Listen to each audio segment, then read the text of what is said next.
Hello, welcome to our live session today with Peter. So Peter, how have the markets been behaving after the release of the Fed's interest rate decision? As was widely expected, the Fed delivered a 75 basis points rate hike. That was no surprise. The accompanying statement cited also a tight employment market in the US. It also cited high inflationary pressures, yet on the flip side also tended to highlight the risks which are coming practically from the war in Ukraine. More or less though, that was expected as well. I think the most market moving element of the event was Powell's press conference. In his press conference, practically Powell more or less tended to imply that the Fed's going to continue to hike rates, and that would be in order to curb inflationary pressures. On the other hand, though, we have to note that the Fed chairman practically cited that the width of the next rate hike will be data dependent, and that's going to be going from meeting to meeting. So inflation measures like the CPI and the PCE have to be taken into account substantially. Due to the Fed's dual mandate, also any releases regarding the employment data, especially the employment report on a monthly basis, is going to be kept under close watch. But the comment he made more or less tended to imply that another 75 basis points rate hike in the next meeting may not be so certain. And that tended to create practically a weakening of the US dollar. Also the comment that he made that he does not see currently a recession in the US economy. He cited as an example the employment market in the US that is doing pretty well. And that tended to create some safe haven outflows for the USD. And I would like to note that it was very characteristic how the market reacted. There was little, if any, reaction practically at the time of the release of the decision and the accompanying statement, while the US dollar dropped substantially during Powell's press conference later on. On the flip side, we had US stock markets which moved finally decisively higher. There were clear green candlesticks practically for all major US indexes, such as Dow Jones, S&P 500, and NASDAQ. It seems that the event went down pretty well with the markets, with the stock markets at least. And I would more or less also highlight that we are still in the earnings season. And earnings reports which are coming out could create some volatility, some substantial volatility for US stock markets. What earnings reports are coming up today and could steer the markets? Well, we had made a start practically with Facebook, Meta Platforms yesterday. And I'm mentioning Meta Platforms because it came out in the after trading hours, so we may see an effect on Meta Platforms' share price today. The results were pretty disappointing. They missed the targets, or if you prefer, the market expectations, both on an EPS, earnings per share level, but also in a revenue level. And if I'm correct, it should be the first reduction of revenue ever for Facebook or Meta Platforms. I would be also highlighting the release of Apple and Amazon today. That's concerning the tech sector. I would also be highlighting pharmaceuticals. We are getting Pfizer and Merck earnings reports due out today, and they could also create substantial volatility for the markets. Given the weakening of the USD, how has gold price behaved? Well, the weakening of the US dollar pushed gold's price higher. On the other hand, though, the rise was evident. Okay, it was not the relative inactivity we had seen around gold prices for the past few days, but still we expected gold to rise a little bit even higher than it rose. It didn't, and that tended to create some worries that gold prices may still be under pressure. They're not being released to rise as high as they can. How about oil prices? Oil prices got a boost practically yesterday. The weakening of the USD may have contributed to that as well. On the other hand, we have to note that on Thursday afternoon we had the release of the EIA weekly crude oil inventories figure. The release showed a considerable drawdown in US oil inventories, which more or less tended to imply that the oil market in the US is pretty tight, and that production levels practically were not able to reach demand levels. And thus we had a drop of the inventories. So that tended to create also some support for oil prices as well. I would expect, though, fundamentals in the coming days to play the key role regarding oil prices. And should we see more worries about the supply side tightening even further of the oil market, we may see oil prices getting another boost. And what's on the calendar for the day? Well, as we're speaking, we're getting a number of releases about Eurozone. We have practically the final consumer confidence sentiment, if you prefer, indicator. We have the economic sentiment. We have the industrial and the services sentiment. The characteristic of the forecasts is that all of the indicators are expected to drop if compared to June. And that shows us, should it be realized, how delicate the sentiment actually is for the euro, and on the other hand, how the sentiment becomes more and more pessimistic for the outlook of Eurozone's economy. We may see the release having a bearish effect on the euro. On the other hand, today we're getting also Germany's HICP rate, that's in the late European session, and should the rate accelerate further, that could be providing some support for the euro, as that would imply practically that inflationary pressures within the largest economy of the Eurozone remain pretty high, and an acceleration would be practically exercising further pressure on the ECB to proceed with a 50 basis points rate hike in the September meeting. Mind you that the German Bundesbank may be one of the primary voices and with most weight in the ECB, and could be influenced also by the high and rising inflation in Germany as well. Other than that, I think the main release for the day would be the US GDP rate. That's the advance rate. It's for Q2. It's expected to be market moving and could have wider effects beyond the FX market. Also for stock markets and gold, the rate is expected to accelerate. And we have to note here that Q1 was at minus 1.6% quarter on quarter on an annualized basis. It's expected to accelerate and get out of the negatives, showing slight growth, and that would be a positive, would also be more or less in line with Fed Chairman Powell's comments yesterday that he does not see currently the US economy being in a recession. It would practically interrupt the possibility of 2 consecutive negative GDP growth rates in 2 consecutive quarters, which would be the definition of a recession.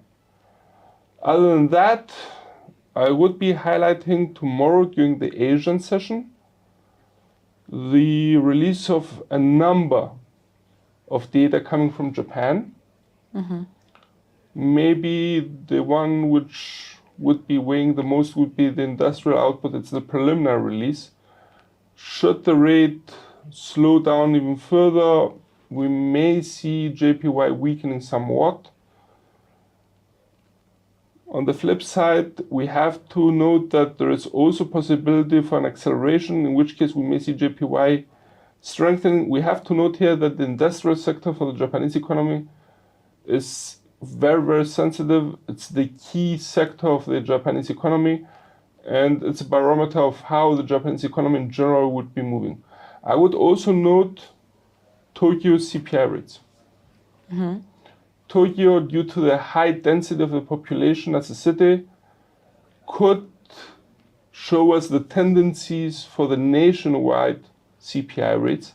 Should there be an acceleration, we may see JPY strengthening somewhat here. How about the monetary front? On the monetary front, I would note the release from Japan of BOJ's summary of opinions. That's for the July meeting. Mind you that during today's Asian session, we had some comments from BOJ Deputy Governor Amamiya, to which he stated practically that BOJ is to continue with its ultra-loose monetary policy to support the Japanese economy. Should we see more or less dovish content in the summary of opinions document, we may see JPY weakening, as that would be implying practically that the intentions of the bank are to continue keeping its monetary policy pretty loose, which could increase the monetary outlook differentials of BOJ to other central banks, which have already started to hike rates and tighten the monetary policy, thus could weigh on JPY. Any final comments for today? Well, for today, it would be interesting to see practically how the American session is to start after the Fed's interest rate decision. I would be placing more weight, though, also on the US GDP advance rate, which could have a wider effect for the markets. Thank you, Peter. Stay tuned for our next live session with Peter.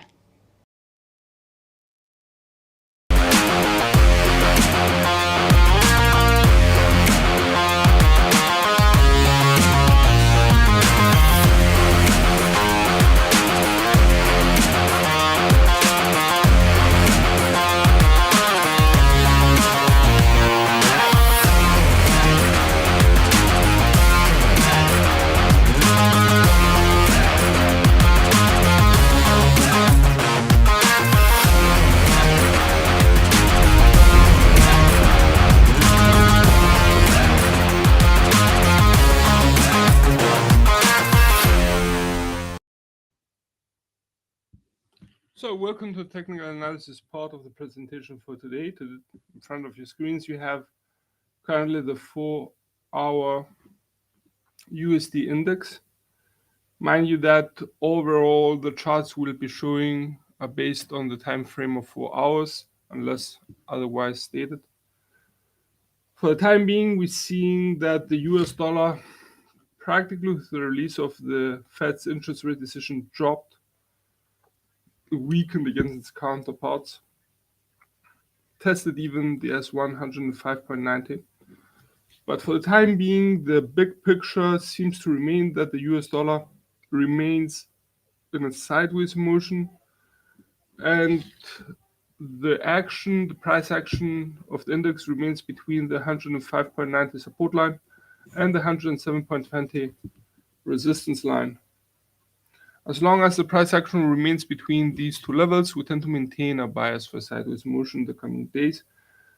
For a bearish outlook, we would require a clear breaking of the 105.90, a breaking of the upward trend line, also breaking of the second upward trend line, and for the index to start actively aiming for the 103.45 support level.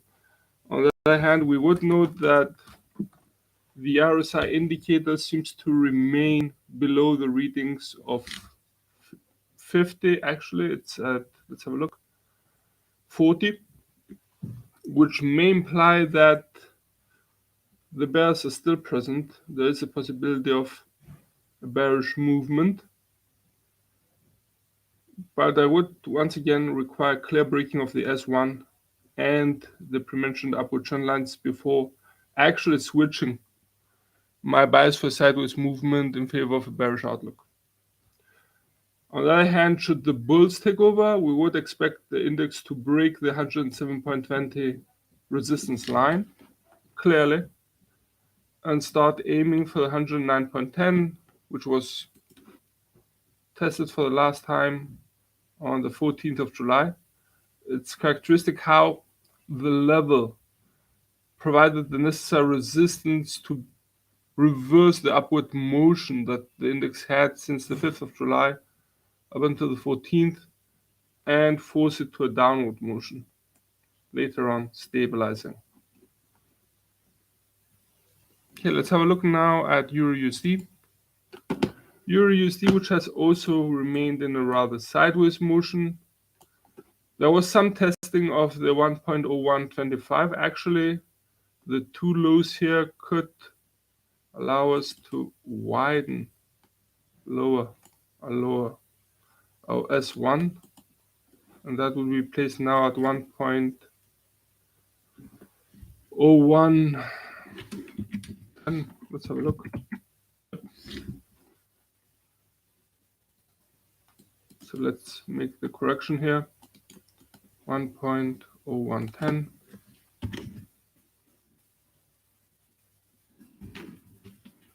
Lowering it by 15 pips.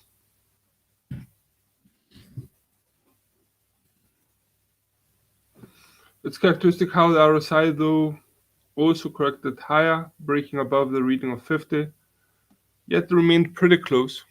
So it seems like a rather indecisive market. Overall, we tend to maintain our bias for a sideways motion between the 1.0275 and the 1.0110. Should we see the bulls taking over, we may see the price action breaking above the 1.0275, which provided resistance for the last time around the 21st of July, but also was aimed for on the 20th, tested again around the 6th. So it's pretty valid. But anyways, for a bullish outlook, we would require clear breaking of the R1 and for the pair to start actively aiming for the 1.0380, which used to be a support line. And as the price action has moved below it, we are now practically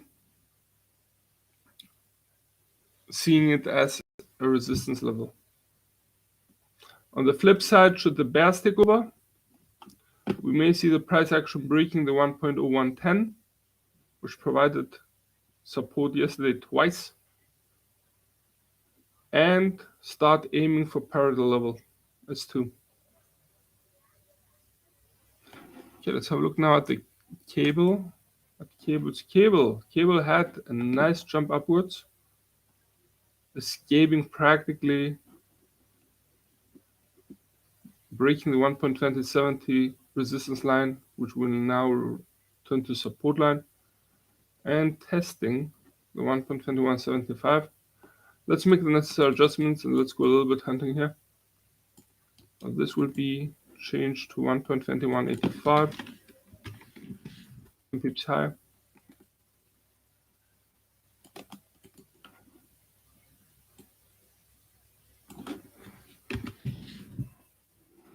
See how valid it is because we had test.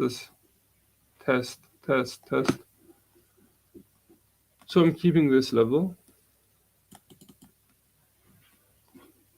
And we're reversing this into support line.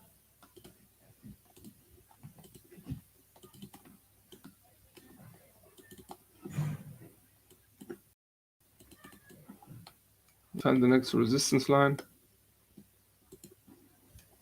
Drilling out to the daily chart. Drilling back to the 4-hour chart. This level here, 1, 2 touches, but I would prefer it this one.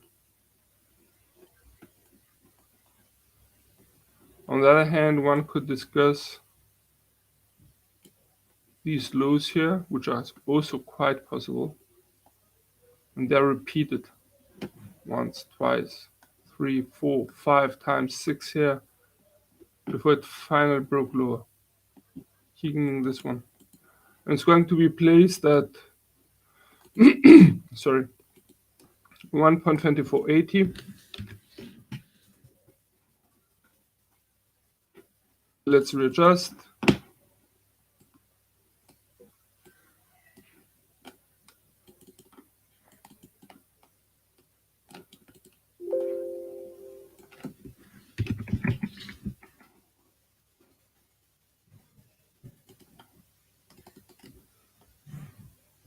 Second resistance line being placed at 1.2330.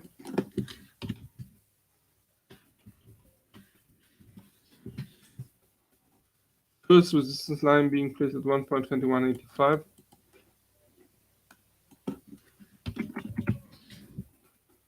First support line being placed at 1.2070.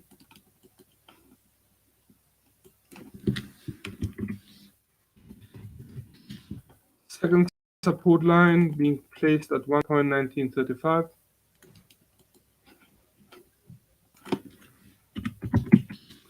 And final support line being placed at 1.1815.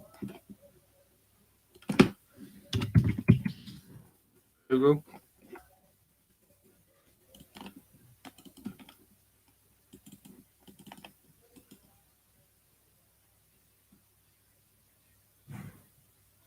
Now, given that the RSI indicator is up on the reading of 70, implying a rather bullish sentiment, actually it's a positive at some point, yet it's correcting a little bit lower, we tend to maintain a bullish outlook for cable, and in which case we would expect it to break above the 1.2185 definitely, and start actively aiming for the 1.2330. It was a wide jump yesterday.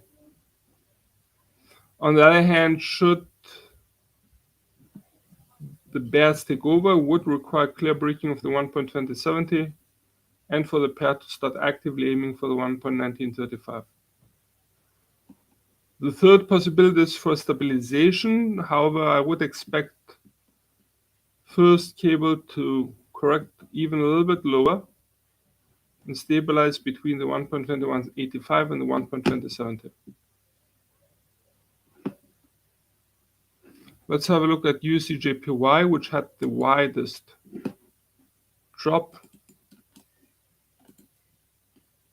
Okay, the pair dropped practically considerably and is aiming decisively lower. One could practically make a slight downward trend line. However, that would be more visible in the 1 hour chart like here. So there is some stabilization. Okay. Let's delete this for the time being. Drilling back out to the 4 hour chart. So we have a downward motion. The RSI indicator is near the reading of 30 in the 4 hour chart. So we would expect the bearish movement to be continued, possibly breaking the 134.70 and start actively aiming for the 133.15. On the other hand, should the bulls take over, we may see the pair reversing its direction, breaking the 136.75 and start actively aiming for the 138.50.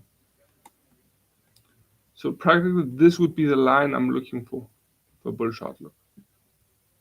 Once again, base scenario for now is that the bearish tendencies are to continue given that the RSI indicator is near the reading of 30. Let's have a look at USD CAD. Or better still, let's have a look at the second safe haven, that would be USD CHF. Okay, we had another downward movement. Interestingly enough, the price action, despite this correction here, seems to have practically restarted its bearish motion. Let's readjust the levels just a bit. There we go. The RSI indicator is near and aiming for the reading of 30. So overall, there seems to be a bearish sentiment here. And I would expect the price action, if the bearish movement continues, to break the 0.9550 and start actively aiming for the 0.9455. However, that could take a couple of days.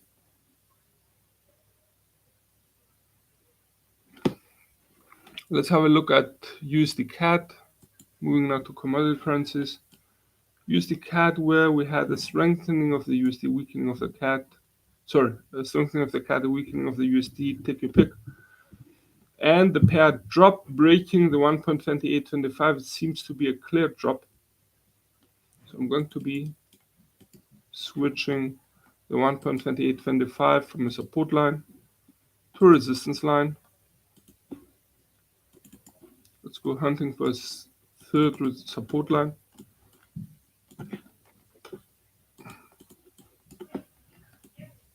Somewhere here.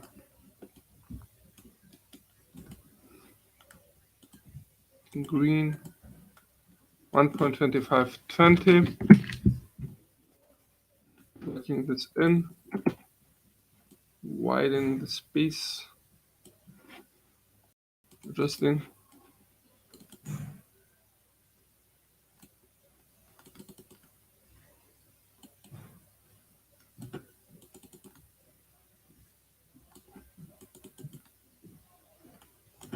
Let's readjust and correct the labels here.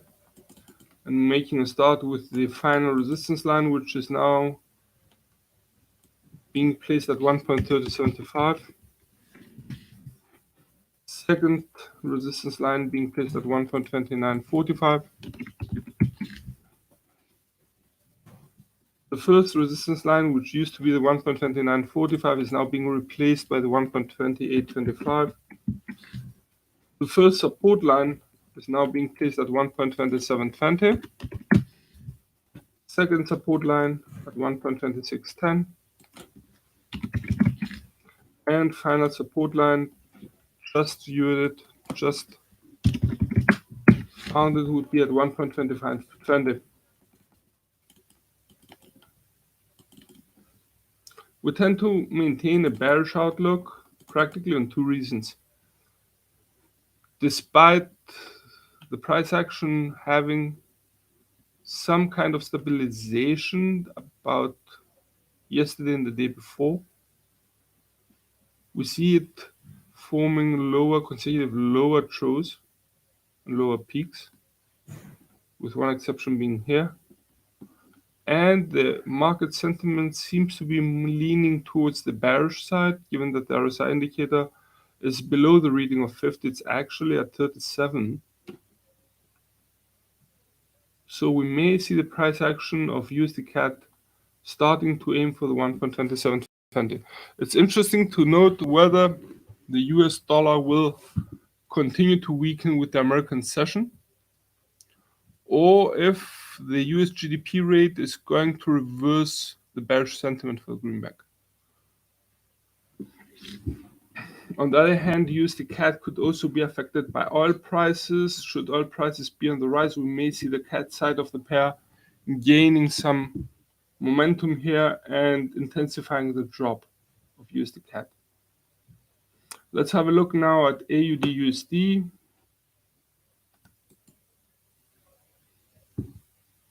AUD USD, which has been on the rise. It's interesting to see how practically the pair found a platform at the mid level of 0.6922 and jumped higher, breaking the 0.6980. That forced us to even found some support here during today's Asian session. That forces us to switch its role from a resistance line to a support line. And we need to find a new resistance level. Okay, this would be a nice peak. Actually, I would prefer this one as it has a double peak here. Okay, this would be the 0.7230 in red.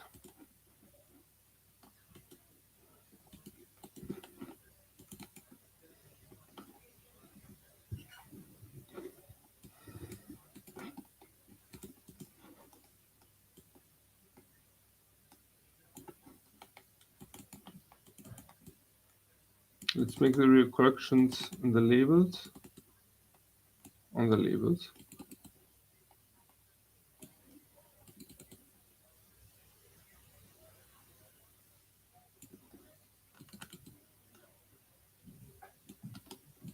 And we make a start with the first support line, which is being placed at 0.68. Second support line being placed at 0.6875. Third support line, now it's being placed at 0.6980. First resistance line being placed at 0.7070.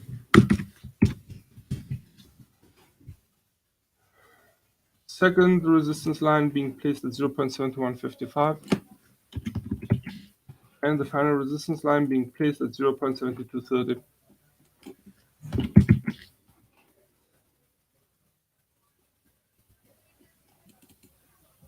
Under any other given circumstances, I would be telling you that most probably the upward motion is to continue, especially given that we have also an upward trend line guiding the pair. Let's have a look at it.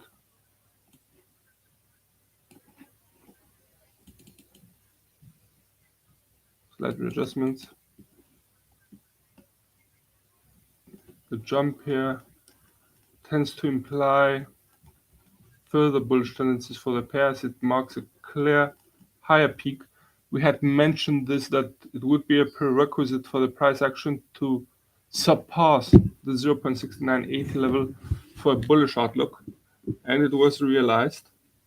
But for the time being, I wouldn't exclude also the possibility of the pair stabilizing somewhere above the 0.6980. It may advance a little bit higher towards the 0.7070, but I don't know if it's going to be having the strength to actually move decisively higher.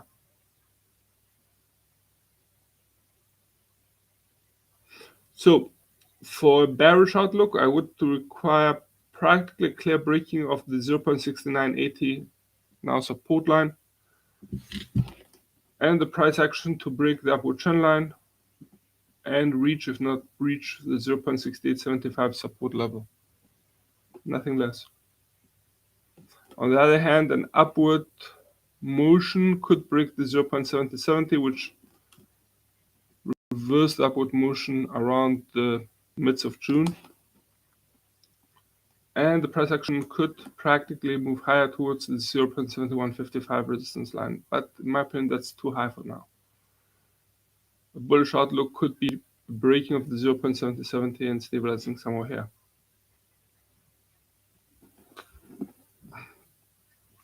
Let's have a look at the Kiwi. The Kiwi, which jumped, yet seems to be respecting the R1 0.6290 resistance line.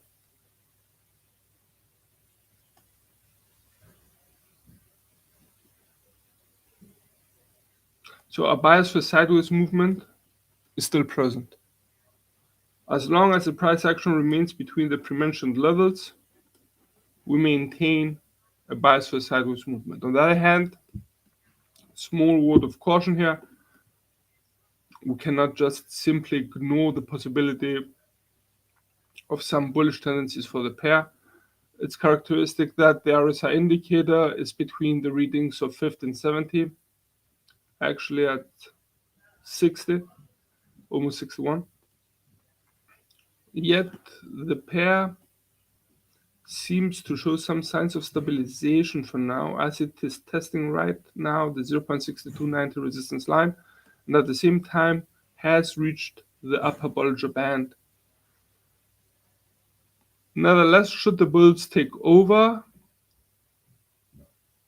continue to push the price higher, I wouldn't be surprised to see a slight correction here, and then a reversal, upward movement, breaking the 0.6290 and starting to aim for 0.6390.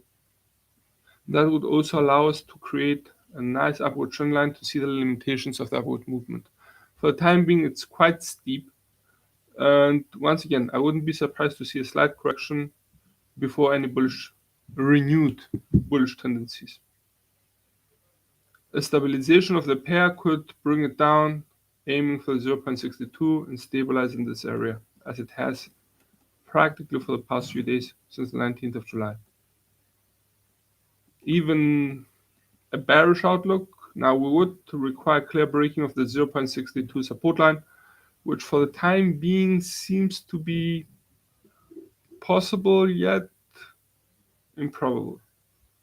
Nevertheless, that's a possibility. We may see the price action breaking the 0.62 support line and start actively aiming for 0.6095, which provided support a number of times here.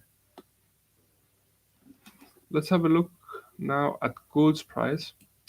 Gold's price, which during the early European session seems to be moving considerably higher. Actually, this is, let's have a look. Okay, this is the push it got. This is the 1 hour chart. This is the push gold's price got at the release of the Fed's interest rate decision. This was the Asian session up until here. And here we have the Europeans taking over and practically continuing the upward motion of the precious metal during today's European session. And we're talking about, this is 12 o'clock GMT plus 3 time. Let's drill back out to the 4 hour chart. Now, definitely the price action of the precious metal has broken the 1740 resistance line, which we now switch into a support line, given that the price action has moved above it. Let's have a look for a new resistance line. This would be it. These touches here.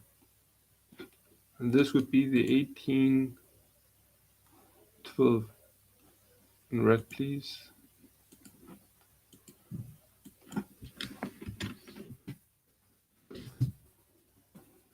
We go to 1813. 1813.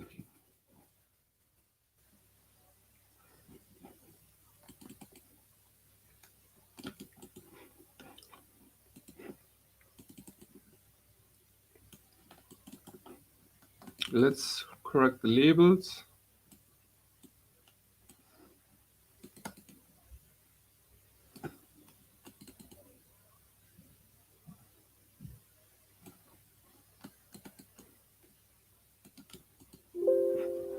Final support line now being placed at 1697.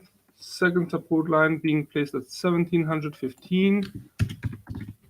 First support line used to be a resistance line. As the price action has broken above it, is now being switched to a support line, and it's the 1740. First resistance line being placed at 1763. Second resistance line being placed at 1793. I know that's a little bit wide, but for gold's price, it's still possible. And the final support line being placed at 1893. Sorry, 1813. That would be $100 up. No way. We tend to maintain a bullish outlook. Why? Because on 2 reasons. The first reason is that the price action has broken the upper boundary of its past sideways movement, and it was a quite considerable level, the 1740. That's the one reason. The second reason is that we have a clear upward motion of the RSI indicator below the 4 hour chart, which is currently aiming for a reading of 70. It's pretty close, actually. I think it's around 68. Let's have a look. 67.7. So overall, we see the bullish tendencies being continued. On the other hand, we see also that the price action has reached, actually surpassed the upper Bollinger Band, which may force any further rise to slow down a bit and ease.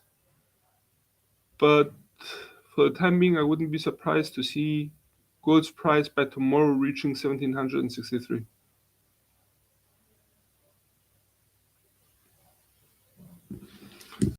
On the other hand, should the bears take over, we may see the price action breaking the S1 1740 breaking possibly also the 1715 support line, which provided support a couple of times here, and start actively aiming for lower grounds.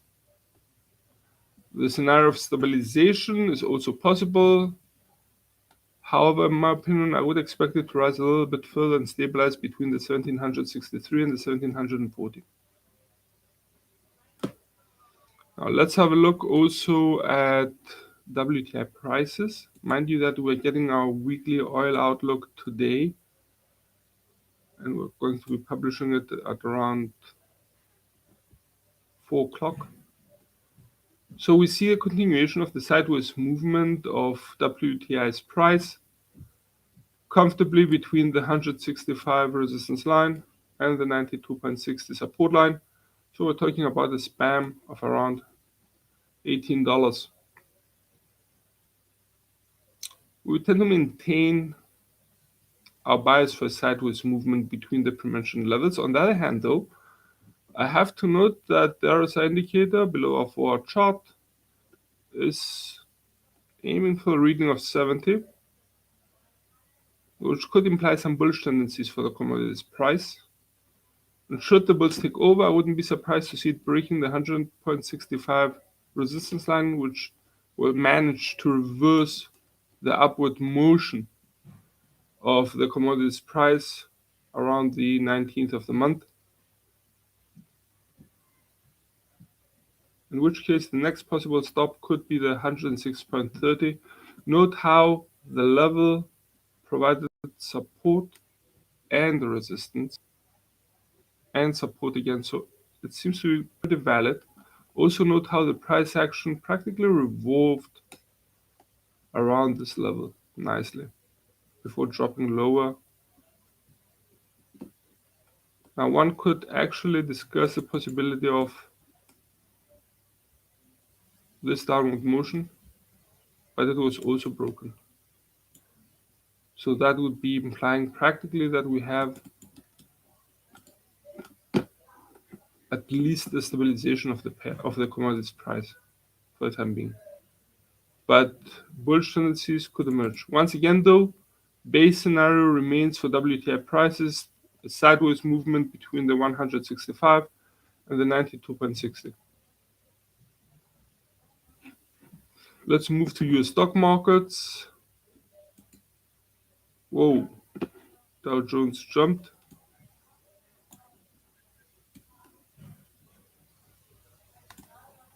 Okay, let's reverse this and make this a support line.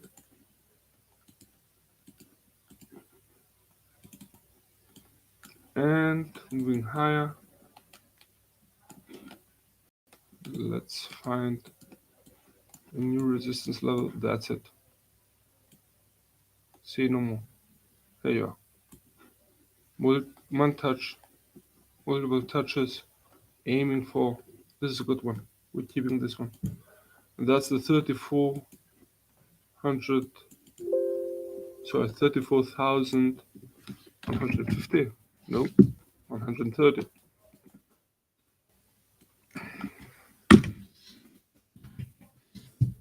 Yeah, but in red, please.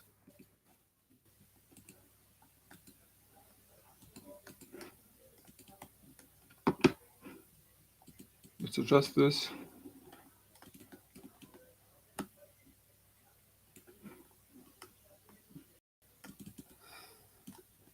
We had similar movements practically for all major stock market indexes. All three of them, the Dow Jones, S&P 500, and NASDAQ, were on the rise. Practically, the Fed's interest rate decision provided a boost of optimism as there may be a slowdown in the rate hiking path of the Fed. However, that would be also dependent highly on how inflation will be behaving. It's characteristic that Powell yesterday mentioned the possibility of, not actually mentioned how important practically the CPI and the PCE rates are going to be in the next releases.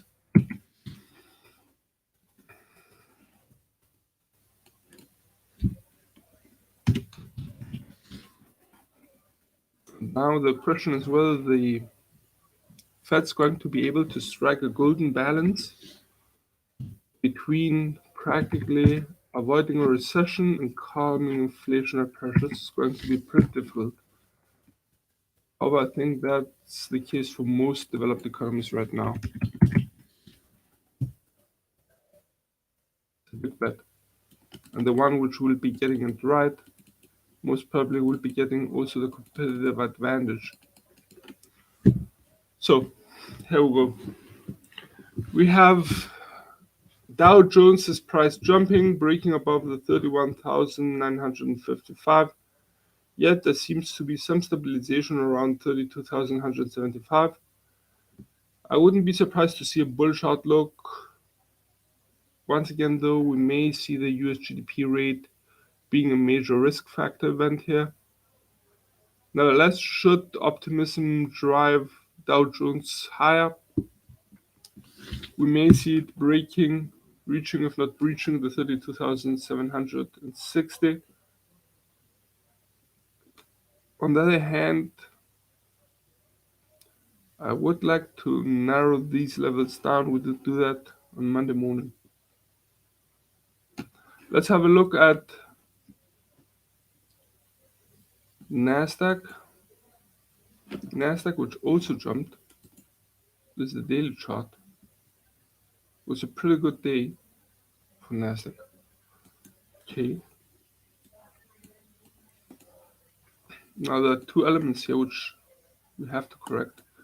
The first is definitely that the jump confirmed this level as a possible resistance. So we're placing it at the 12,570.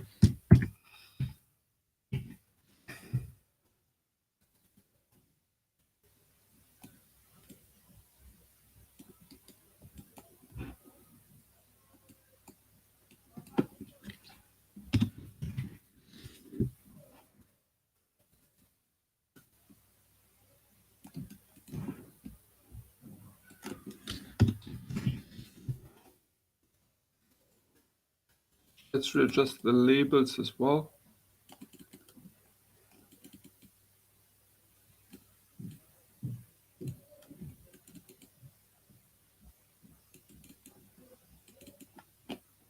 Note the correction lower. And for the time being, we may see the index stabilizing between the 12,570 and the 12,145. Note that we have a couple of risk events today for Nasdaq. One would be the release of the earnings reports of both Amazon and Apple, which could provide some volatility for the index beyond their share prices. On the other hand, though, the market sentiment may be driven also by the Fed's interest rate decision, which was released yesterday. I wouldn't be surprised to see the market's reaction continuing. But on the other hand, we have to note here that the reaction of the market was practically,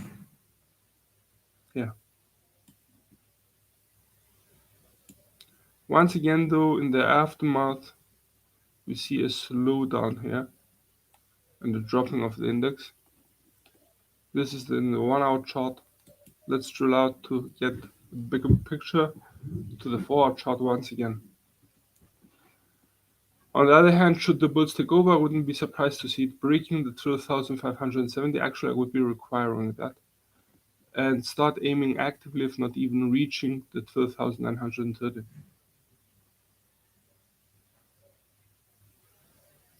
Okay. That should sum it up for today. From all of us here at IronFX, best wishes for solid trading.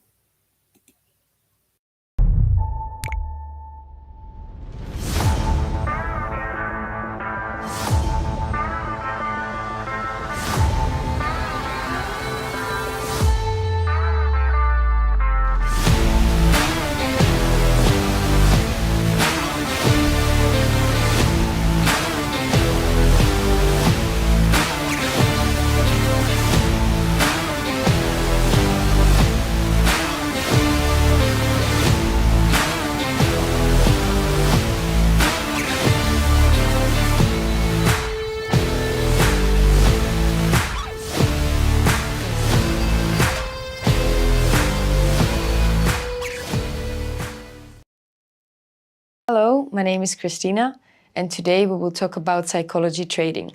In this video, Trading Psychology, we focus on ways to control your emotions. As we saw previously, emotional trading can put your account at risk and affect your decisions. Many traders, for example, tend to trade to overcome a previous loss, doing what is called revenge trading. In their attempt to overcome a previous trading loss as quickly as possible, traders may go about making random trades that can cause more harm than good. Revenge trading may also result in overtrading, which may increase your costs. You may get more stressed and make further bad decisions. If things are not going as you expect, you can stop for the day. Take time to find out what you have done wrong and take helpful measures to ensure you do not repeat the same mistakes the next time you trade.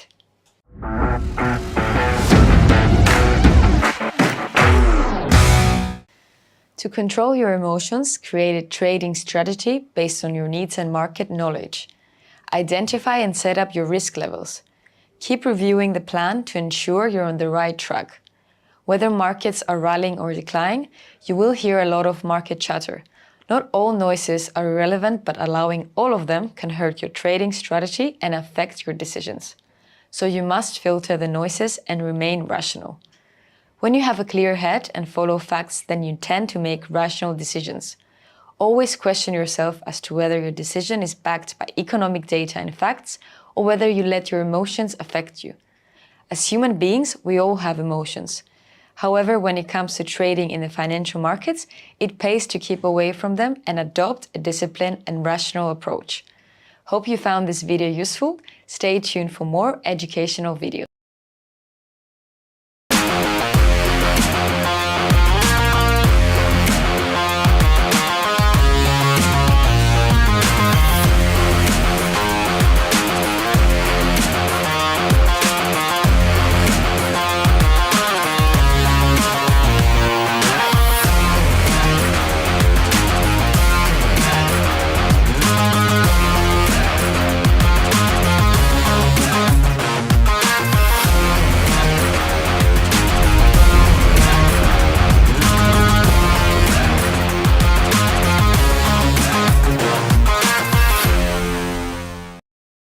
Today is a little bit weird. The video is not working, although it really would have been great if we got the video working, but it's not.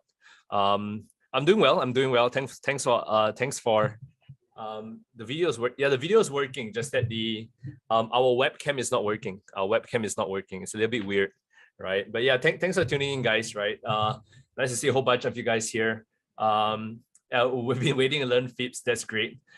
In today's session, right? We'll be learning about Fibonacci retracements. Nice to see you guys tune in nice and early, right? Bear with me for today's session. Yeah, there's not going to be any webcam because for some reason there is something that is running that is not allowing me to use my webcam. Just let me see. I'm going to just spend. I'm maybe going to spend 1 minute, see if I can figure out what is the funny thing that is running that is not allowing me to use my webcam. Let me see, why is my webcam not running?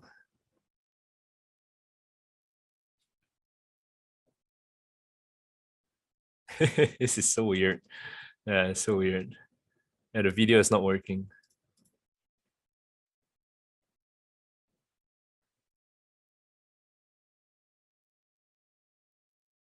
Can't be here, right? Can't be here. Okay, looks like it's really not working today. It's quite an interesting case, but no problem. Let's begin today's session, right? Yeah, I've allowed webcam, right? It's I think maybe it's Cass using a voice changer, so she can't. No, it's not Cass, right? In fact, today is gonna be Annabelle. Right, Annabelle will be doing a Fibonacci retracement series, right? You'll be able to see her profile up pretty soon, right? But yeah, it's I know there's a big demand for us to set the webcam up. My goodness, I have no idea, right? The only way that I could get it up is if I restarted the computer, but I don't think you guys would want me to restart the computer, right? It might have a little bit of a delay. Not sure if you guys are fine with that. Yeah, but the only way is if we actually restarted the computer. So let's do today's session without the webinar, without the webcam, okay?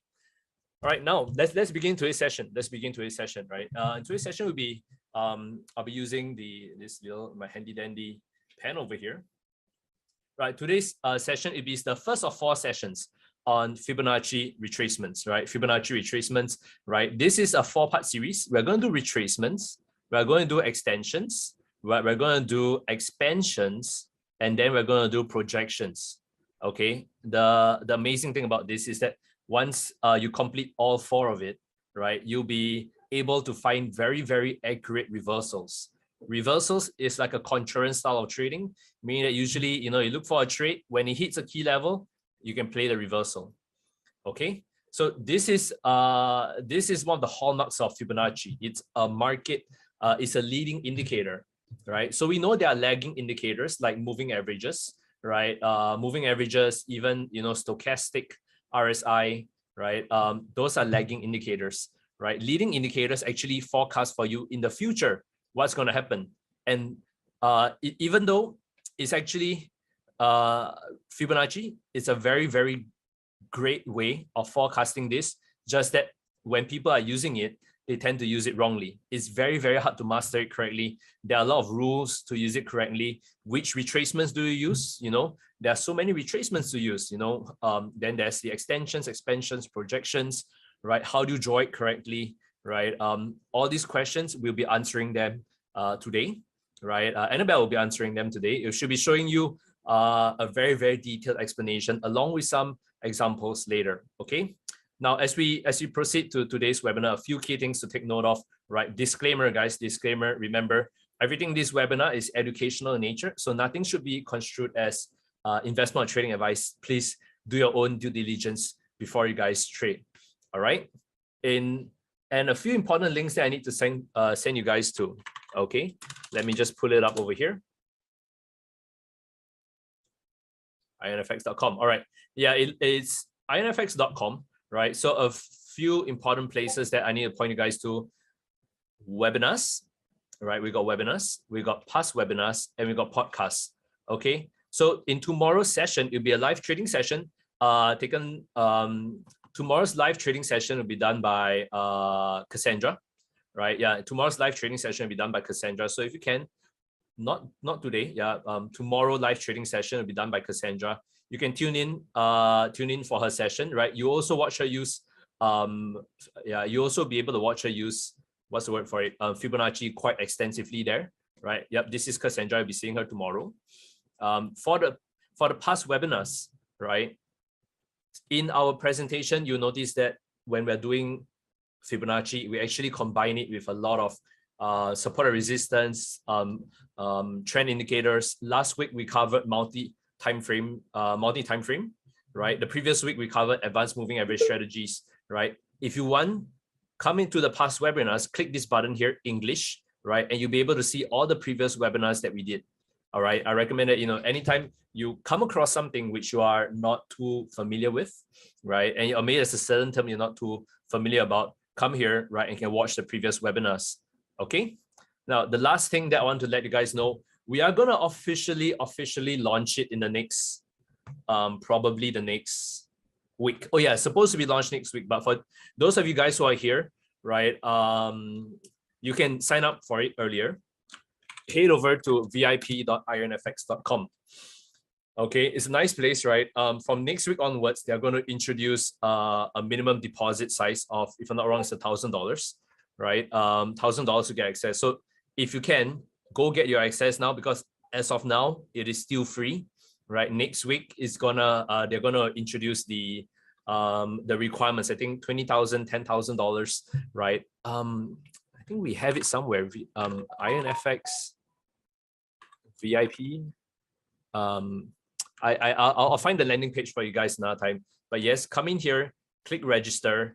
Type in your email address. I'm just going to show you guys how to do it, right? So I'm going to do Desmond Ironman, right, or something like that. That's at ironman.com, right? That's Ironman.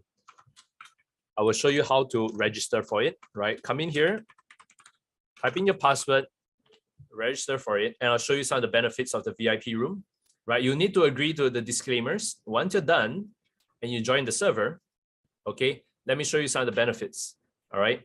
You notice, yes, from next week onwards, yes, minimum deposit requirement will be $250,000, $2,000, right? So if you have this, take this as like a heads up to you guys. If you can, go join this week so that you know these requirements will not be kicked in. You will not have to have the minimum deposit requirements next week. All right, but you already have an account. That's great. Okay, yeah, be sure to tune in for this. Okay, I'm going to send the link to you guys, vip.ironfx.com/app/register. Okay, this is the link you're going to go to. Now, you will find me, you'll find Cassandra, you're going to find Annabelle, you're going to find Jean, you're going to find all of us in the live trading room. So that's the perfect place to be when you want to practice, especially Fibonacci, support and resistance, you know, your technical analysis, you want trading ideas, you want us to diagnose our trading strategy for you. That is the best place. All right, so go get access to that. Now let's begin today's webinar proper. Okay, I've given you the links, the previous things to watch out for. Right, in today's webinar, right, on Fibonacci retracements, we're going to touch about a couple of things. Right, of course, we're going to touch about the ideal market structure. Right, sometimes we think that Fibonacci can be used on every single market, right? But there are certain kind of market structures that tend to work better. Right, we have this little thing called Fibonacci trend line, which we'll be showing you the examples later, how to know that you are drawing your Fibonacci correctly. Okay, because the amazing thing about Fibonacci is that you can draw it wrongly, right? And a lot of people draw it wrongly, right? If you really want to dig into the roots of Fibonacci, a lot of it comes from Elliott wave, a lot of it comes from harmonics, right? So in today's session, we'll be just showing you the roots of it, right? How to draw it properly. Once you know how to draw it properly, you can actually, you know, if you have an interest in Elliott wave, if you have an interest in harmonics, you can then apply it in those forms of analysis. We'll be looking at different retracement levels. What are the key ones to look at? Is there one that is stronger than the other, right? Which ones do we look out for, right? So we're going to look at different retracement levels later. Go into a live practice session, right? So I'll be showing you, or rather no, Annabelle will be showing you, you know, how we can apply it on the live charts, right? If you have requests, do send them through. If you want us to look at a certain instrument, right? A certain instrument. Or I see some questions coming in. I'll reply them in a bit. All right, certain instruments, and we're going to talk about how you can combine different Fibonacci retracements to find high probability levels. Okay. Webinar will be recorded. I'm not sure if it will be sent through the email, right? I'm not sure how soon it will be uploaded. It might be uploaded 1 or 2 weeks later, right? Yeah, but yes, the webinar will be recorded. And yeah, no, you can't use IronFX in the US. So if you're from the US, right, sit in, enjoy the webinar, but you cannot open an account with IronFX. All right, guys. Now let's see. All right. Without further ado, I'm going to pass on the time to Annabelle. It's the first time, right, doing the webinars for IronFX, right? So lend her your ears, right? I think click on this part here. Yeah, and lend her your ears, right? I'm going to move this part here. Yeah, lend her your ears, right? And what I really encourage you guys to do is ask as many questions as possible, right? We literally have another screen open here, right? where there's we're monitoring all the questions coming through. Thank you, Irfan. I didn't know you could send a heart emoji, right, when in the chat. But yeah, thanks for sending that through, right?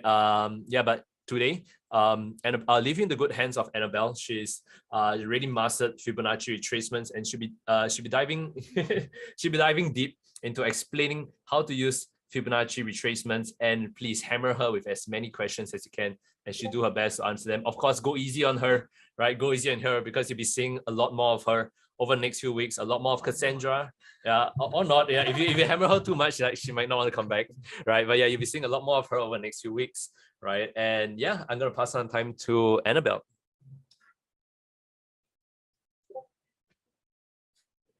Hi guys, I'm Annabelle. Yes, yeah.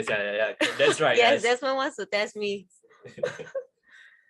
Okay, so I'll be going forward. I'll be hosting the session. So today we'll be talking more about the Fibonacci retracement. Hi, Irfan. Yeah. Hi. Okay.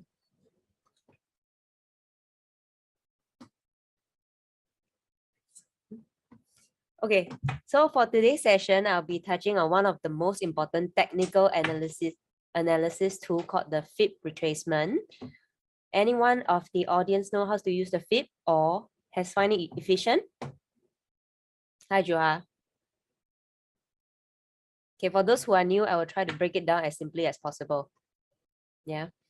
So why do technical analysis traders use this tool? Fibonacci retracements are popular tools that traders can use to draw your support lines, identify your resistance levels, place stop losses, or even set your target prices. Okay, the ideal market structure.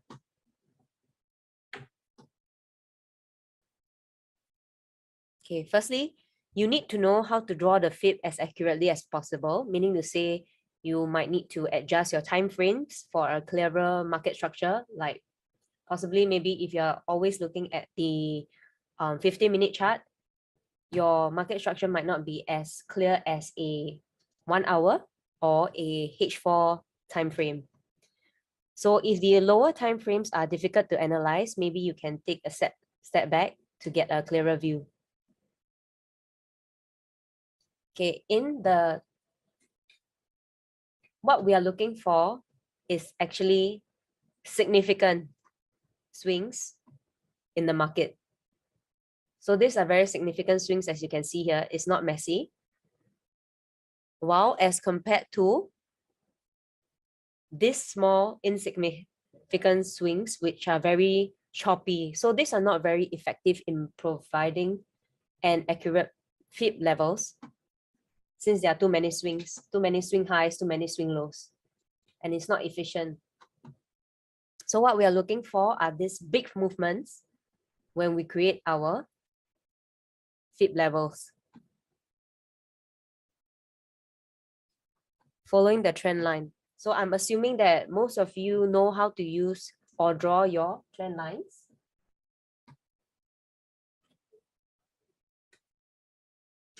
Give me a minute. I need to pull out the. I want to pull out the charts. Yeah. Okay. Just click the Chrome. Okay. And then I think it's this one here.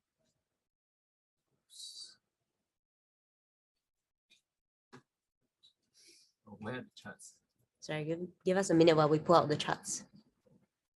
Okay.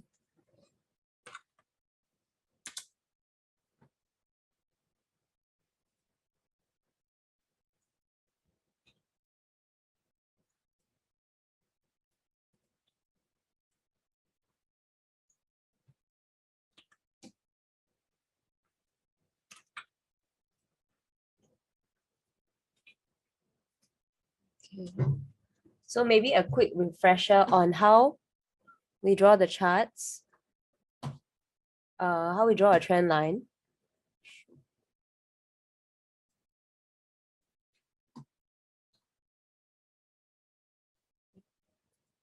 Okay, so trend lines are drawn like this. Maybe I can give you some examples. This will be the ascending trend line. We usually try to get as many points as possible for the ascending. And then this will be the descending trend line.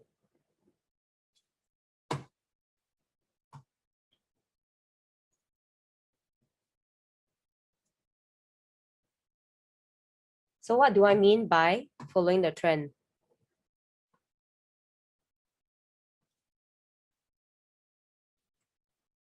Okay, so you can see that this FIB, let me just draw the FIB trend line for you guys.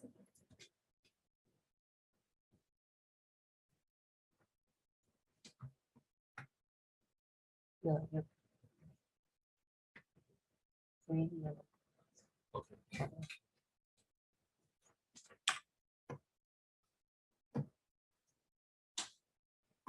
Okay, let me just pull out the charts. So for a Fibonacci retracement, usually we go from the lowest point to the highest point.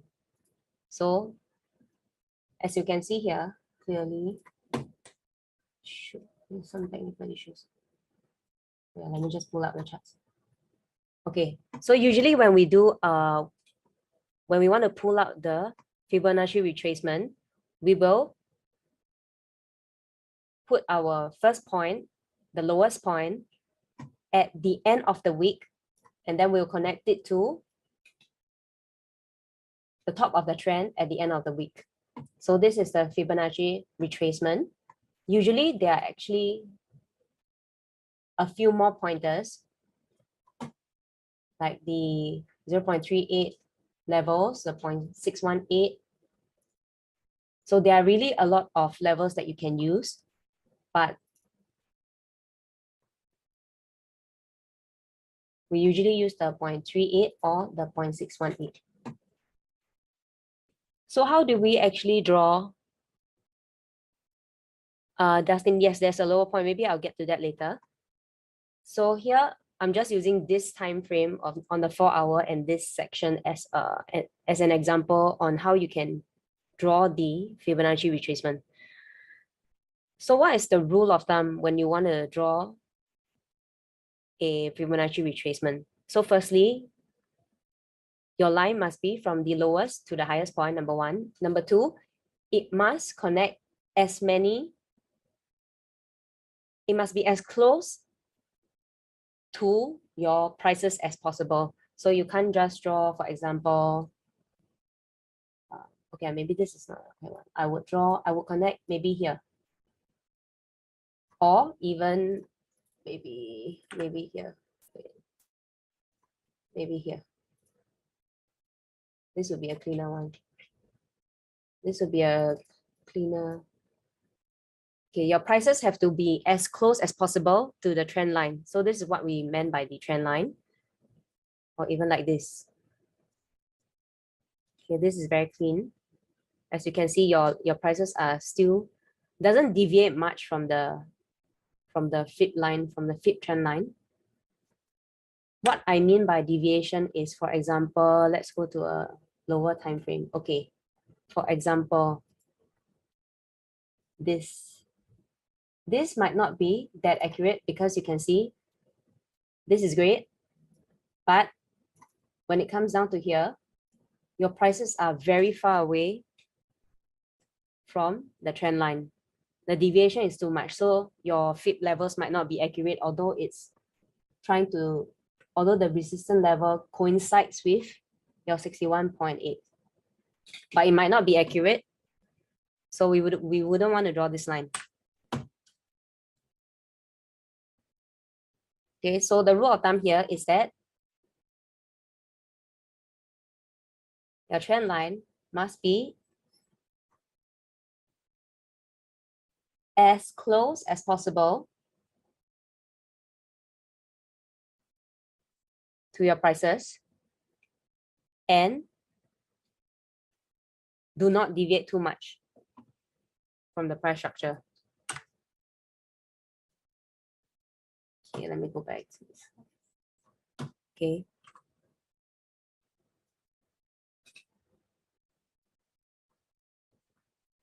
Okay, so fib levels that works and have been tested over the years are shown on the chart here.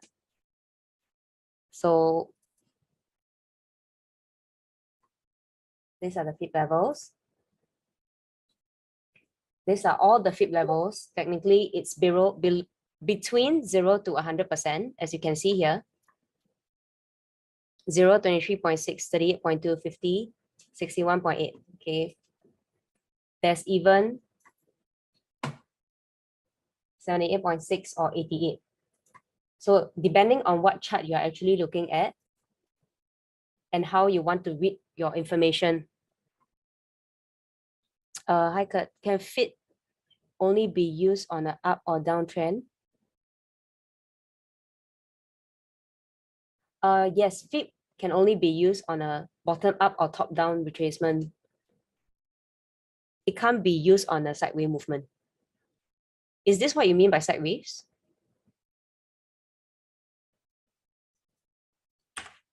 Okay, so there are a lot of FIB levels. It's depending on how you want to read your charts. So for example, if I go on a 4-hour time frame for the yen, okay, I would draw my retracement level this way. Okay, maybe not. The deviation is slightly too much. Maybe I'll draw my FIB level this way. Yeah, I'll draw my FIB retracement this way. So between 0 to 100, this is a Fibonacci retracement. And you can see that it's going back to test the 50%. So once your FIB level breaks any of these levels, is considered as invalid. So now it's going back, you can remove the 38.2 and the 23.6. So now it's only testing the 50% resistance.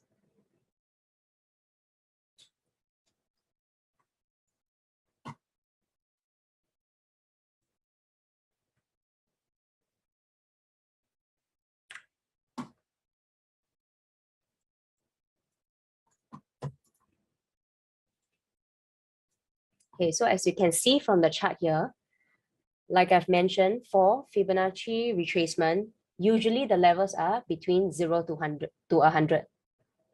But there can also be some retracement that goes beyond the 100% at 127.2 or breaks my 0% to go into the negative, minus 27.2 or minus 61.8. So those Fibonacci retracement levels that goes beyond the 100% is called the Fibonacci extension, while those that go below the 27.2%, negative 27.2%, is called the Fibonacci expansion, which Desmond has mentioned just now. But this will only be covered in our next 2 sessions. So as you can see here, if you draw a retracement point starting from here downwards, you can see that it goes to the negative. The prices actually breaks your ending point and goes to negative 27.2% to test this level. So technically, all your 0 to 100% Fibonacci retracement levels are invalid now because we have come to the expansion zone. So that's another technique that we will learn.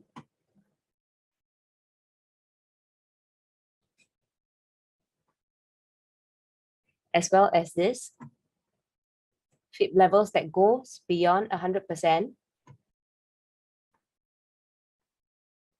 For example, if you put your point here and then you retrace and it goes beyond your 100% level and it breaks it, your 0 to 100% FIB retracement level wouldn't work. And now we are going to the extension and test at the 161.8. These are all covered in our next 2 sessions.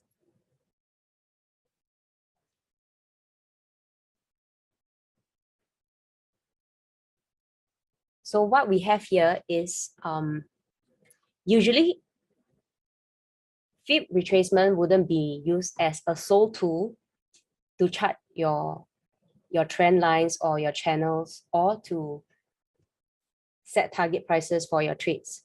We usually combine your extension, retracement, expansion, and projection, all these tools together to make your information more accurate so that you can enter a trade or exit your positions. So over the next few webinars, we'll be covering that and how you can combine all together the expansion together with what you have learned today to make it more accurate.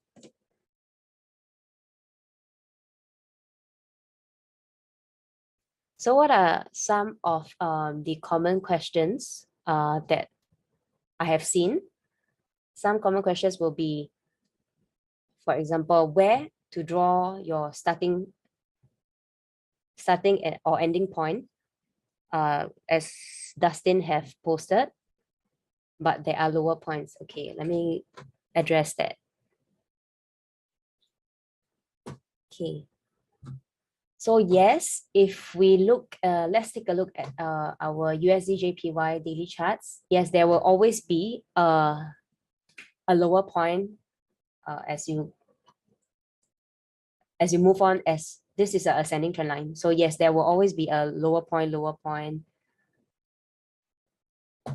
So like I've mentioned before, to make your chart as accurate as possible, the line must be drawn the closest to price. So your prices shouldn't deviate too much. For example,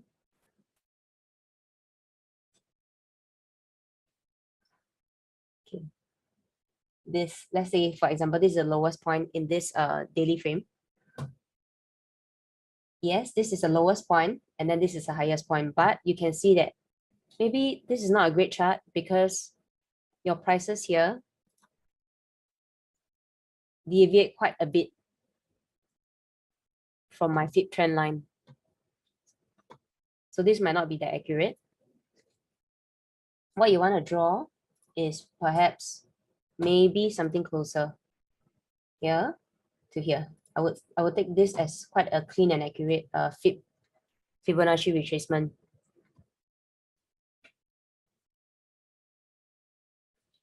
So to address the other question, where to draw your starting at any point, usually we will draw your starting point at the end of the week and the end of the fib line at the top of the week.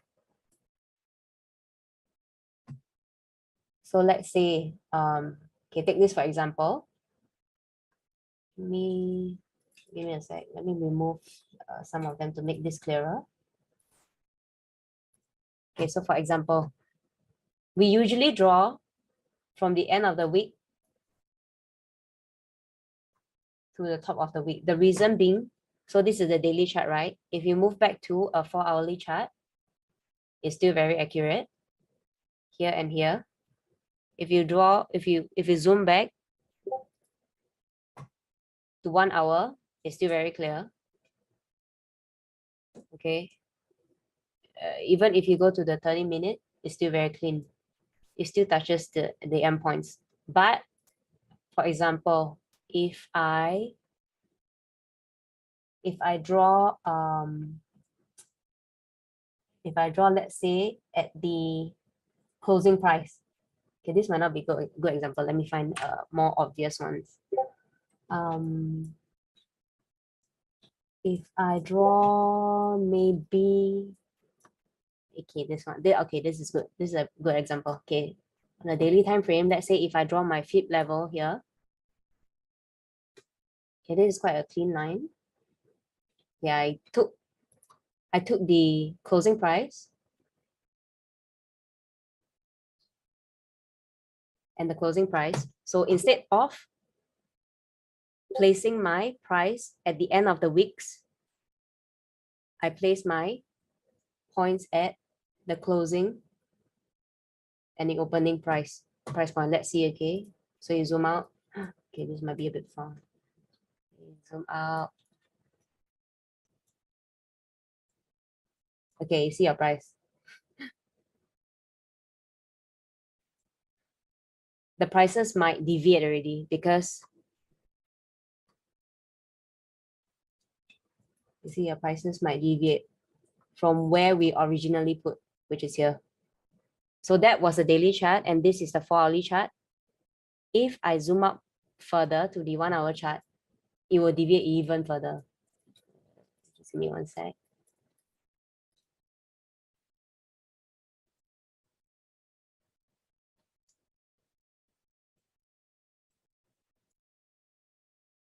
Yeah, it will deviate even further. This is what I meant by you should always place your, you see, from here by right, this should be the right way to start your FIB retracement level. This is the point that you should be putting instead of at the closing price. This is how much deviation it has, which is totally unreliable charting already.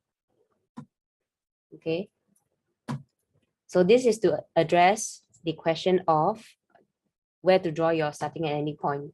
So we usually draw at the end of the week, at the tip. Okay.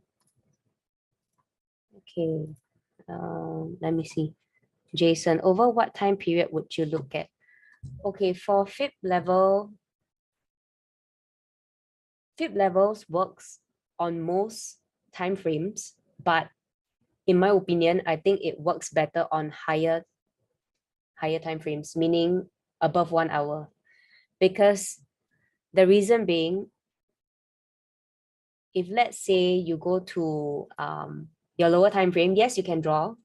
I'm pretty sure I can draw a FIB retracement easily. Okay, so the tip to the tip of the wick. Okay, so this is the retracement. For example, or maybe perhaps here. Okay, this is more accurate.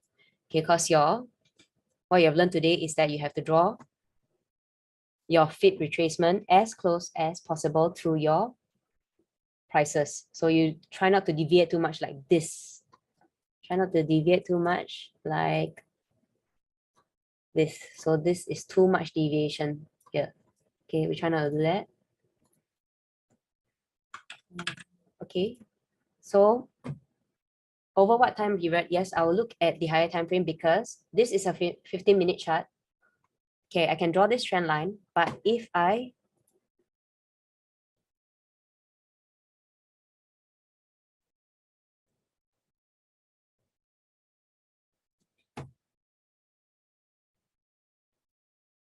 zoom out, it might not be that accurate anymore, and it wouldn't cover as much information as I can get. So usually what I will do is I will go to the higher time frames, like maybe daily. I'll try to chart, and then I'll zoom out to the 4-hourly or the 1-hourly. 15 minutes, 30 minutes, you can chart them, it will work, but there might be too much noise going on. You see, it might be harder for you to get your market structure right, or your trend lines. It might be a bit choppy, like yeah, or even your five minutes. See, it's very hard for you to gauge like where is your lowest or where is your highest, and it's very, very choppy. So usually I would do above the 1-hour time frame.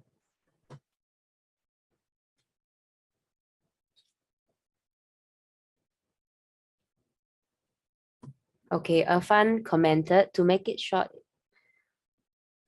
it's like when we see an uptrend. Okay, so let's see. So when we see an uptrend, we draw from the lowest point of the wick. Yes, correct. To the top of the wick. Okay, yes, correct.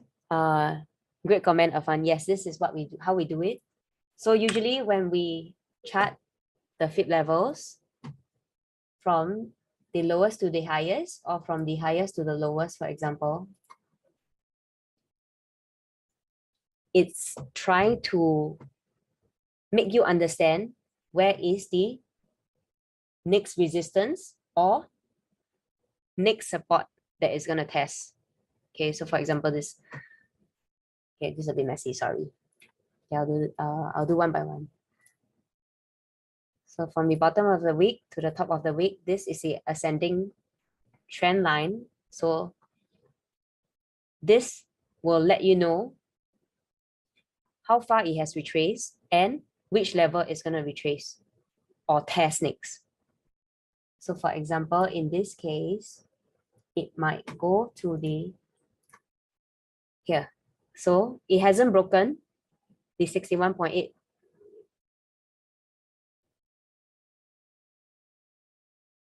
level. It hasn't broken this 61.8%. level.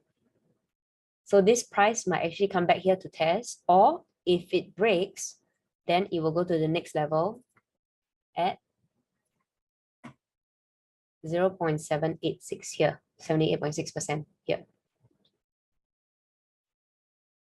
Okay, and then the other example from the top to the bottom. Okay, so descending trend line from the top to the bottom, it retraces pullback, and then now it's coming back to test here at the support level, 23.6%. So yes, FIB helps you to understand your support and resistance levels so that you can better place your prices, or to take your trade or to exit a trade.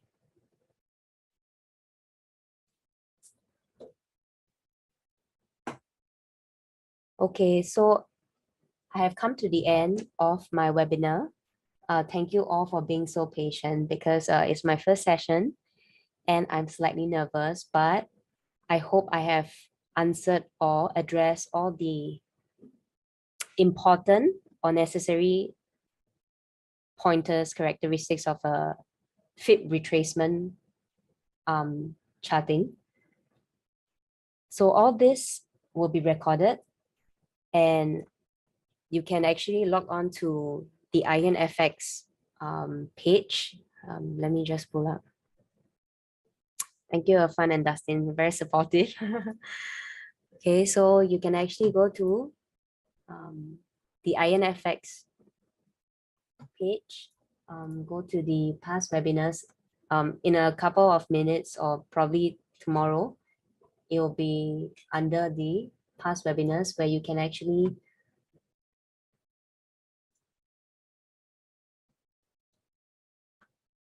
thanks, Shua, where you can actually rewatch all these webinars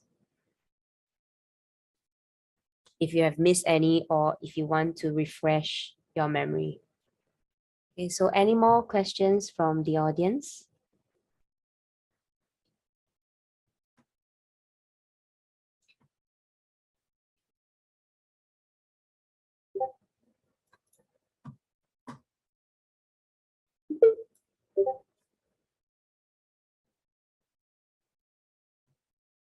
Okay, thanks, Busani.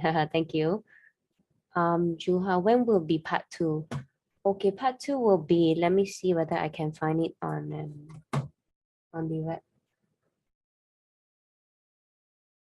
So as Desmond has mentioned, tomorrow will be tomorrow should be the live trading session with Cassandra or Desmond. If I remember correctly, the part 2 will be next week, on Tuesday, on Wednesday. I can check and let you guys know again. Ryan, is there an area that has high probability of retracement? Okay, to answer that, high probability of retracement, Ryan, would be, there's no hard and fast rule for this. So to answer that question, I think, in my opinion, to draw a really accurate FIB trend line, FIB retracement, right? So long as there's a trend going on, and then you can find a very clean, like this, from your bottom of the wick to the top of the wick, a very clean and not so deviated, prices are not so deviated from the line. I think this is considered a good and accurate Fibonacci retracement. So along with this tool, like I've mentioned, there will be others such as the expansion, and projection. Solely this tool might not be a very helpful analysis. You have to use all the 4 tools together to make it as accurately as possible. Yeah, hope I answered that question. Kurt, could you do a live fib analysis on CAT? Okay, I can try. CAT. Okay, let me see. CATs.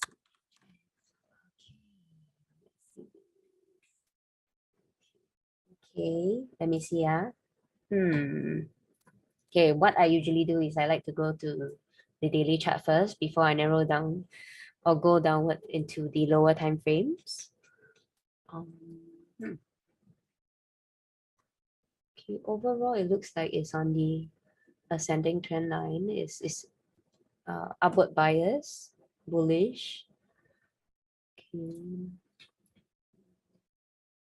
Although I can see like maybe a lightly double top. Okay, prices are rejecting here. Okay. Okay, let's go to. Okay, this is slightly choppy and slightly ranging. I wouldn't think a fib retracement here would be a great choice unless it's paired with your extension, expansion, and projection.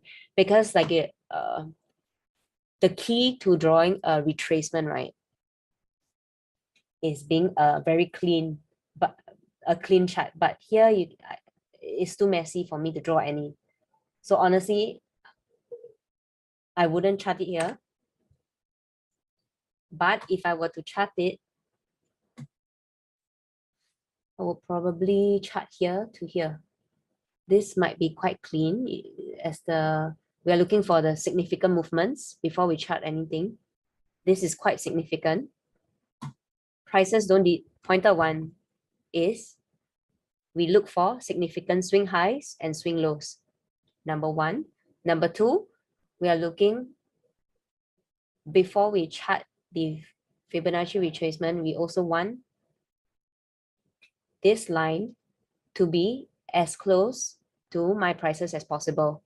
So if you were to do this, I wouldn't consider it a very clean chart, but this I think is quite clean because your prices don't deviate too much. Okay, so this currently your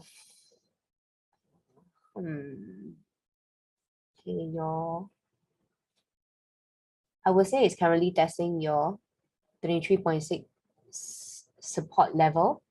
So if prices come here, for example, it comes here and it breaks this, it will go further to test on your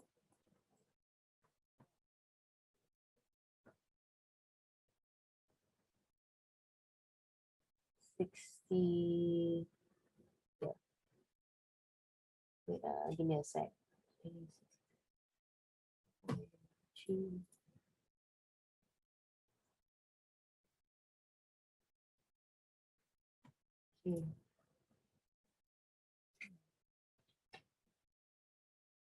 Yeah, it has broken the 38.2, so I would remove this.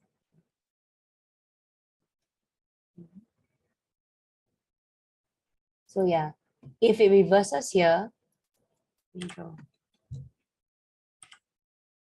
it reverses here, then it will come to test at, okay, 50% might be a bit far. So I will come back to test at the 38% level first. So if price reverses here, it will come back to test here first. If it breaks, then it will go further to test this level at the 50%. So to answer Kurt, this is how I would chart my how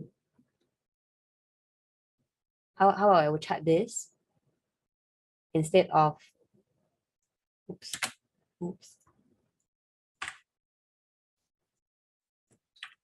Yeah, so to answer Kurt, this is how I would chart my Canadian dollar Swiss francs. But it will be better if this tool is used together with expansion, because on its own, it might not be that accurate. But yes, this is how I will chart it. So if price reverses here, it will come back to test the 38.2 level. And then if it breaks here, it will test at a 50%. Else, if it goes downward, it will be testing this key level here.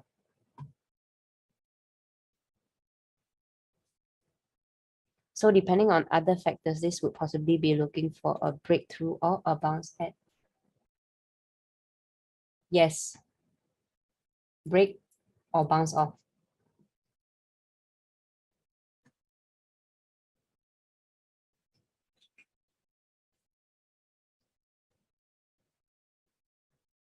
Okay, hope I've answered your question, Kurt.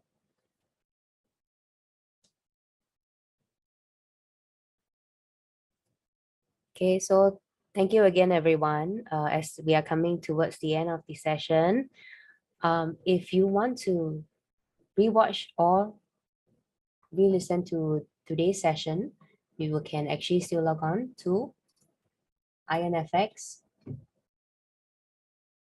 under the past webinars later on to rewatch or retune in for a refresher course.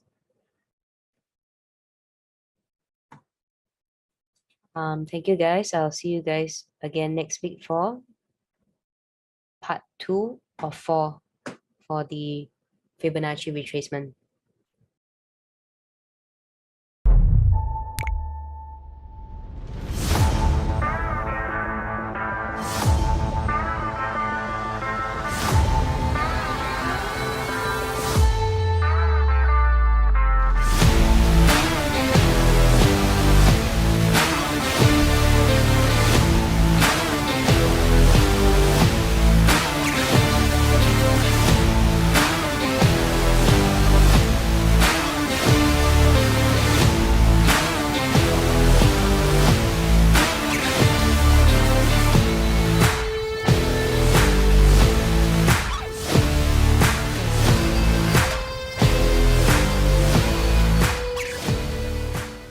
Hello everyone, my name is Emily and today we are going to talk about the affiliation program. So what is an affiliate program? To simply put it, an affiliate program is an agreement in which a business pays another business or individual a commission for driving traffic or sales their way. Within the world of forex trading, this involves a forex broker and a forex affiliate, with the affiliate referring clients to the broker. So how does this work? Firstly, you register as an affiliate with IronFX. Then you share your referral link with your network on your website or your blog. Then you get your client to click on the link, register with IronFX and start trading. And then last but not least, you receive a commission.